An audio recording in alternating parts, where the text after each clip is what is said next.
The ordinary act of flying home should be the safest part of a vacation. But for 28-year-old Lars Mittank, a simple trip back from Bulgaria became the stage for one of the most unsettling and inexplicable disappearances of the modern age. In July 2014, surrounded by people captured on security cameras, Lars Mittank literally ran out of an airport and vanished, leaving behind his luggage, his passport, and a trail of bizarre, paranoid behavior that continues to baffle experts and haunt his family. This is the story of a man who seemingly disappeared into thin air, a case that remains an active cold file and a desperate plea for answers. Lars Mittank was, by all accounts, a perfectly normal young man from Germany. He was a football fan, a devoted son, and a responsible worker.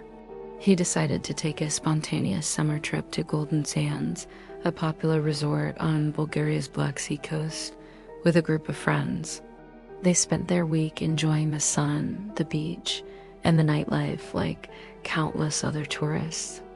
The vacation was drawing to a close, and they were preparing to fly home, everything seemingly normal. But this is where Lars's story takes a sudden, terrifying turn.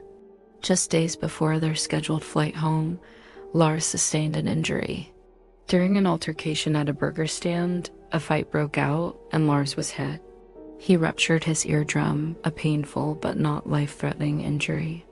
His friends bandaged him up, but given the pain and the potential complications with flying, a local doctor advised him not to fly immediately. He prescribed cefuroxime, an antibiotic, and advised Lars to wait a few days for the swelling to subside. This decision forced Lars to separate from his friends. They flew home as planned, while Lars remained in Bulgaria alone, checking into a cheap hotel near the airport, waiting for his ear to heal enough for him to fly. This isolation, combined with his injury and the prescribed medication, appears to have been the catalyst for what happened next. Almost immediately after his friends left, Lars's behavior began to shift dramatically. His mother, Sandra Mittank, received a series of increasingly frantic phone calls and messages. Lars told her he didn't feel safe, that he was being followed or watched. He claimed that people were trying to rob him or even kill him. He was paranoid, convinced his hotel room wasn't secure. In one chilling call, he told his mother he had heard someone trying to break into his room and asked her to block his credit cards. He even ran out into the street in the middle of the night, hiding from unseen threats. Sandra, deeply worried, arranged money for him and tried to reassure him, desperate to get him home. The next day, July 8th, 2014, was supposed to be his day to fly. Sandra had booked him a new flight. Lars took a taxi to Varna Airport, seemingly on track to return home. What happened inside Varna Airport, captured on security cameras, is the most confounding and terrifying part of his disappearance. Lars arrived at the airport looking disheveled and clearly distressed. He walked into the terminal, dragging his luggage. He seemed to be looking around nervously, as if expecting someone. He called his mother again, reportedly whispering to her on the phone that he didn't want to go through security because of someone present at the airport. He claimed there was a man nearby who had been involved in the burger stand fight or was connected to the people who were following him. His paranoia was at an all-time high. He then entered the airport doctor's office, presumably to get clearance to fly with his ruptured eardrum. The doctor who examined him later recounted that Lars appeared coherent at first. However, during the examination, a construction worker walked into the room to do some work. This worker was entirely unrelated to Lars or his situation. Yet, at the sight of this man, Lars's demeanor changed instantly and dramatically. He visibly panicked, his eyes widening. He reportedly exclaimed, "I don't want to die here. I have to get out of here." In that moment of sheer terror, Lars Mittank bolted.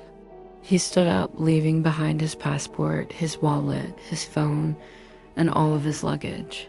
He sprinted out of the doctor's office, through the terminal, past confused passengers and airport staff. The security footage shows him running with incredible speed, a look of pure fear on his face, as if fleeing for his life from an immediate, unseen threat. He ran out of the airport doors, across the car park, and vaulted over a fence bordering the airport perimeter. He then disappeared into the tall grass and dense trees beyond the fence, heading towards a nearby forest. And that was the last anyone ever saw of Lars Mittank. He was gone. The subsequent investigation immediately faced immense challenges. There was no direct evidence of foul play at the airport itself. Police found no one threatening Lars, no pursuers, nothing to corroborate his terrified flight. His taxi driver confirmed dropping him off alone. The construction worker had no connection to Lars. Was his paranoia a symptom of something deeper? Perhaps a psychological break triggered by stress, the injury, or a reaction to the medication he was taking? Some theories suggest a rare side effect of cefuroxime could be psychiatric disturbances, though this is not a common side effect. His family, especially his mother Sandra, launched a relentless campaign to find him. They traveled to Bulgaria, posted countless flyers, hired private investigators, and appeared on numerous television shows.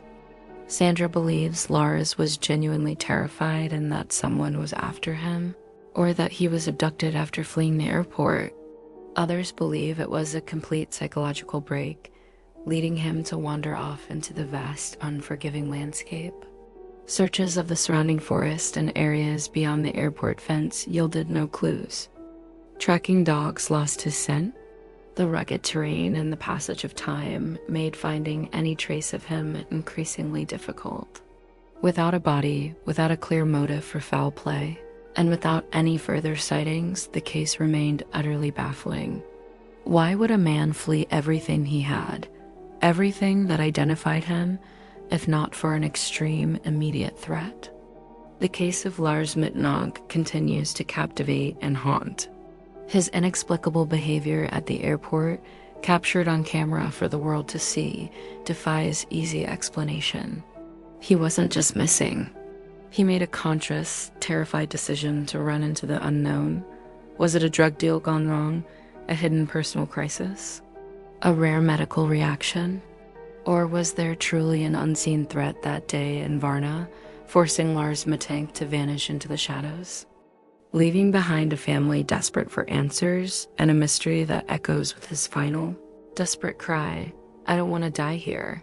His disappearance remains one of the most perplexing cold cases of our time, a stark reminder that sometimes people can simply disappear without a trace, even in plain sight.